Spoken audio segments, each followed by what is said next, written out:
Hi, I'm Arkansas Treasurer of State Dennis Milligan. I'd like to welcome Arkansans to visit our office in the state capitol to view the Arkansas Military Veterans Hall of Fame. This display features 105 Arkansans who served our state and nation with distinction and represent a small fraction of those who served us all. Thank you for watching as we honor one of them now. Freeman Harrison Owens, deceased, is represented tonight by his cousin, Mrs. Pauline Cherry of Pine Bluff, Arkansas. Mr. Owens of Pine Bluff, Arkansas was born in 1890 and joined the U.S. Marine Corps in 1918 for World War I. He was discharged from the Marine Reserve as a sergeant in 1922. At the age of 16, Owens built his own motion picture camera in Pine Bluff and took film of Pine Bluff and showed it in local theaters. In 1910, at the age of 20, he moved to Chicago and became a cinematographer. He worked with Charlie Chaplin, Gloria Swanson, Mary Pickford, and a host of other silent movie stars. He worked for a company now known as Universal Studios and was the only cameraman to capture the Chicago Stockyard fire, where over 25 firemen were killed. He's one of the first newsreel photographers, traveling across the U.S. and Canada, filming news and showing it in theaters. Owens invented the method of adding sound to synchronized pictures.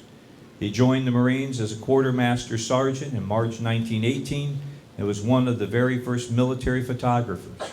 He worked with Major General Edwin Glenn, producing a movie entitled Our Boys at Camp, which explained everyday life for soldiers in World War I. They also made the motion picture Remaking of a Nation. He was one of the cameramen who filmed Flying with the Marines, which became a hit in New York and in theaters across the country.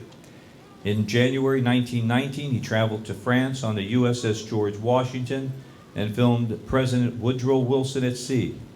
Later, he filmed the Battle of Chateau Ferry and General Black Jack Pershing on his return to the United States from France. Following his discharge from the Marines, Owens built motion picture sound cameras and sold them in Europe. He invented the slow motion camera and filmed Babe Ruth with it, capturing every motion of his mighty swing, and made the first talking movies of George Bernard Shaw. In 1929, he invented the 70mm camera, and in 1939 patented the 3D technology as well as later the AC Nielsen rating system. He also sold plastic lens patents to Kodak, and during the 1950s invented 150-degree photography, now known as panorama. He traveled internationally, filming both personalities and political figures. In total, Owens had an amazing 200 patents in the field of motion pictures. He lived in New York for over 50 years, but returned to Pine Bluff in 1979 and died there in 1979 at the age of 89. Freeman Owens, adventurer, entrepreneur, inventor, and veteran.